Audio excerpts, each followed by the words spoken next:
앞에 앉으셔야 돼요.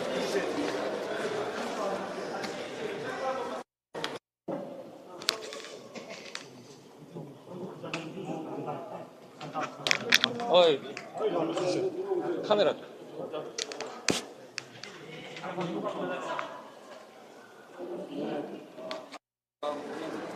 이번제 총선이 민주당에 크게 압승을 했습니다. 현장에서 느끼는 민심은 우리나라를 정말 나라답게 해라. 그리고 국민의 삶이 너무 어렵다. 국민의 삶을 좀 잘 살펴라. 이런 민심이었습니다. 21대 국회는 바로 그런 일, 국민 민심이 만들어 놓은 국회이기 때문에 국민들의 민심을 따라서 그런 일들을 해 나가야 된다는 그런 호소를 제가 우리 당선자님들에게 호소를 했는데 그것이 우리 당선자님들 귀에 크게 들리셨던 것 같습니다. 이렇게 우리 22대 국회 전반기를 맡게 됐는데 이 전반기 동안 국민들이 이번 총선에서 보여주신 민심을 잘 따라서 정말 나라를 나라답게 하고 국민의 삶을 개선하는 그런 일에 집중해서 일을 해 나가겠습니다. 이렇게 저에게 민주당 안에서 경선입니다만 이렇게 해서 국회의장이라고 하는 큰 일을 할 수 있도록 기회를 주신 민주당 당선자 여러분들께 다시 한번 감사의 말씀드립니다. 결과를 예상하셨나요? 최선을 다해서 했습니다. 추미애 후보의 당선 가능성을 높게 점치는 보도가 많았는데 이게 좀 이변이라고 볼 수 있을 것 그건 같아요. 보도가 그랬고요. 이번 선거 과정에 그 명심 논란을 많이 했는데 사실은 그런 명심 논란이 그렇게 내부적으로는 있지 않았습니다. 정성호 후보하고도 이제 사퇴 이후에 제가 하는 을지로위원회 공부하는 아침 모임에 와서 제가 물어봤더니 내가 나서는 게 대표한테 부담이 될 수 있겠다. 친명 좌장이라고 하고 친구라고 하는데 그래서 그게 좀 부담이 돼서 관뒀다고 하는 이야기를 제가 들었고요. 그리고 두 분의 단일화도 아무래도 제가 당 안에서 여러 가지 활동을 제일 많이 했잖아요. 을지로위원회도 그렇고 기후위기 그린 뉴딜 연구회도 그렇고 또 기본사회위원회 그리고 후쿠시마 원전 오염수 방류 저지를 위한 총괄대책위원회 또 홍범도 장군 기념사업회 이사장 이렇게 하면서 저 활동을 같이 했던 분들이 굉장히 많습니다. 그래서 저는 이것은 무슨 이변이나 이렇게 보지 않고요. 그런 과정에서 제가 우리 국회의원들 또 당선자들이 제 활동을 잘 알기 때문에 그런 걸 보고 선택했으리라고 생각해요. 그리고 두 분 단일화는 아무래도 이제 제가 오랫동안 활동을 하면서 관계를 맺어온 국회의원들과 당선인들이 많기 때문에 그것 때문에 단일화를 하고 그랬던 것으로 보여집니다. 그래서 친명이 어디로 쏠렸다 이런 얘기는 언론의 과한 추측이고요.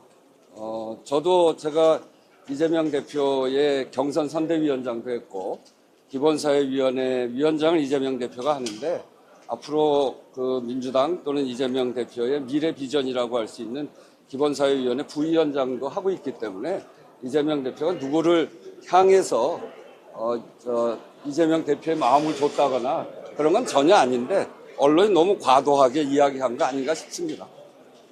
검찰 압수수색 과정에서 투명하게 대해야 된다는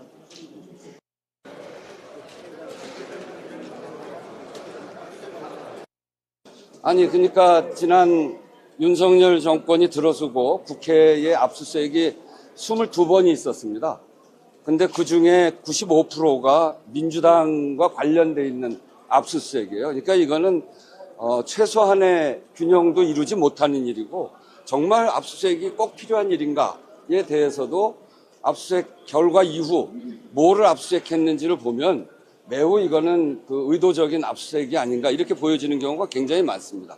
압수수색할 때는 국회의장의 동의를 얻어야 되는 것이기 때문에 저는 그 부분에 대해서 아주 엄격하게 꼭 필요한 일인지를 살펴보고 엄격하게 하겠다라고 하는 거고요. 그게 국회의 상권 분립을 위해서도 필요하고 국회가 국민들에게 위임받은 권한을 잘 지켜내는데도 매우 필요한 일이다 이렇게 생각을 해서 저는 그 부분에 대해서 아주 엄격하게 관리하겠다 이렇게 말씀드립니다.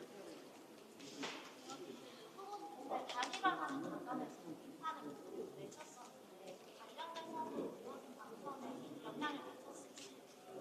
아무래도 국회에서 후보가 단일화하는 경우는 별로 없습니다.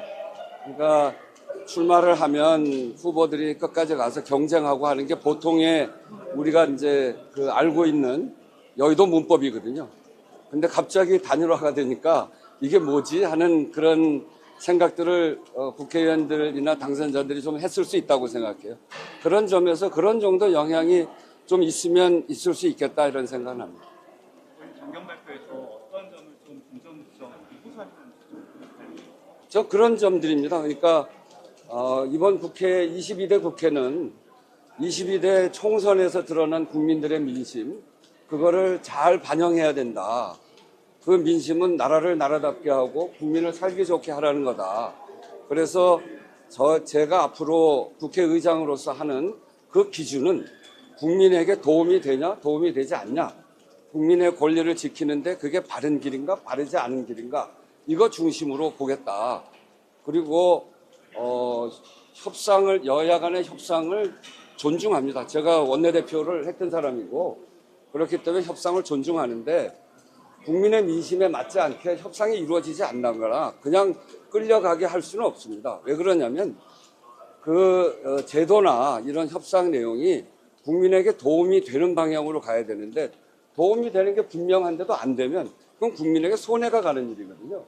국회의장은 당연히 국회의원을 대표해서 국민의 이익이 되는, 국민의 권리를 지키는 그런 것들을 여야가 협의해주고 나아가길 바라는데 그것이 도저히 안 된다고 한다면 저는 국회법도 여야가 합의해서 만드는 법이 있다고 생각하죠. 국회법이 여야 합의로 만드는 거잖아요. 국회법에 따라서 국회법에서 규정하고 있는 국회의장의 권한 이런 것들을 최대한 살려서 그런 그 국민에게 도움이 되는 국회가 될 수 있도록 해 나가겠다 이렇게 생각합니다. 의원님, 개헌 관련해서 거부권 관련 개헌 22대 넘어가면 이제 개헌 이슈가 좀 떠오를 것 같은데요. 그 안에서 의장의 역할도 분명히 있을 것 같아요. 네. 역할 좀 생각하고 지금 헌법이 87년 체제잖아요. 그러니까 이게 벌써 몇 년 됐습니까? 30년, 거의 40년 다 돼가는 그런 헌법이기 때문에 그 사이에 우리 사회가 엄청나게 변했죠. 87년에 대한민국 88 올림픽 전이잖아요. 근데 지금은 세계 선진국의 반열, OECD에서 인정한 식민지를 겪은 최초의 선진국이라고 얘기할 만큼 그 기간 동안 우리 사회가 완전히 변했습니다. 거기에 맞는 헌법 시스템을 갖는 것은 당연한 일이고 또 그렇기 때문에 개헌을 해야 된다. 전 그렇게 생각합니다. 그게 우리 사회가 지금 고민하고 있는 또 이 법률 미비, 헌법 미비 때문에 생겨나는 문제들 이런 것들을 해소하는 가장 중요한 첩경이라고 생각하고요.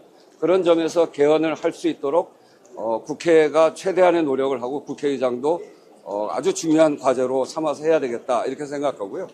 거기에 권력구조의 개편 문제랄지 그다음에 입법부의 삼권 분립을 분명하게 하는 내용이랄지 이런 부분 또 이런 부분들이 그 개헌안에 당연히 담겨져서 그것이 국민들의 삶에 도움이 될 수 있는 그런 개헌으로 가야 된다 이렇게 생각합니다. 강경하게 밀고 있고 네? 지금 강경하게 민주당에서 밀고 있고 주권 행사는 계속 이어지고 있는데 사실 국회의장이 풀어야 될 숙제들이 좀 많은 것 같아요. 어떤 보관을 좀 지금 이제 이렇게 뭐 최상병 특검이나 뭐 이런 것들 비춰된다. 그게 이제 난제죠. 결국은 민주당에서 이제 법안을 제출해서 국회를 통과했는데 대통령이 거부권을 계속하고 있잖아요. 근데 그 거부권을 한 법 중에서 이게 거부권을 하는 건 정말 국민이 동의될 만한 그리고 입법 하자가 있는 그런 법들에 대해서 거부권을 하는 거는 그건 대통령의 권한이죠. 그래서 거부권은 대통령의 권한이라고는 생각합니다만 국민들에게 꼭 필요한 법안, 그런 것들을 지속적으로 거부한다는 것은 헌법에 정한 입법권은 국회에 있다라고 하는 국회의 입법권을 부정하는 일이다, 침해하는 일이다, 이렇게 생각합니다. 상권 분립을 분명히 하기 위해서는 대통령의 거부권은 아주 제한적으로 국민들이 동의할 만한 사유가 있어야 해야 된다고 생각하고 지금까지 모든 대통령이 그렇게 운영해 왔습니다. 그래서 지금 거부권의 남용은 국회가 갖고 있는 입법권을 침해하는 것이 되기 때문에 상권 분립을 침해하는 일이고, 그래서 그것은 국회의장으로서 안 되는 일이다, 이렇게 생각합니다. 단지 거부권으로 해서 한 법들을 어떻게 그러면 통과시켜 나갈 것이냐. 야권이 다 합쳐서 해도 192석이기 때문에 8석이 부족합니다. 그 부분을 해결하는 일이 여야 원내대표 간 협상을 통해서 진행될 텐데, 저는 제가 가장 우리 헌정사상 어려웠던 문재인 정부 첫 해 원내대표를 거치면서 정말 어려운 협상을 해봤습니다. 123석밖에 되지 않는 여당이었고 여소야대였고, 교섭단체도 3대1이었습니다. 저 혼자고 야당이 셋이고, 그리고 인수위도 없었기 때문에 이 장관 임명 과정에 국회 파행도 7번 있었고, 그런 속에서 정부 구성하는 국무총리, 대법원장, 헌법재판소장, 추경, 정부조직법, 본예산까지 국회에서 다 표결로 처리했습니다. 저는 그런 과정을 거쳐 나갈 것이라고 생각하는데, 국회의장으로서 앞에서도 말씀드렸던 대로 국민에게 도움이 되느냐 되지 않느냐, 대통령의 거부권이 정당한 사유를 갖고 있느냐 아니냐, 이런 거를 보고 국민들에게 호소도 하고, 또 양당 원내대표의 그 협의 과정에 저도 당연히 중재자로서 참여하게 될 텐데, 그게 단순히 중재만이 아니라 정말 국민에게 바른 방향으로 갈 수 있도록 국회의장으로서 최선을 다할 생각을 갖고 있습니다. 자, 이제 그만합시다. 협상과 득표율이 공개가 안 돼서 그런데 의원님 개인적으로 생각하시기에는 어느 정도 차이가 나요? 그거 비공개니까 비공개로 끝내야 돼요.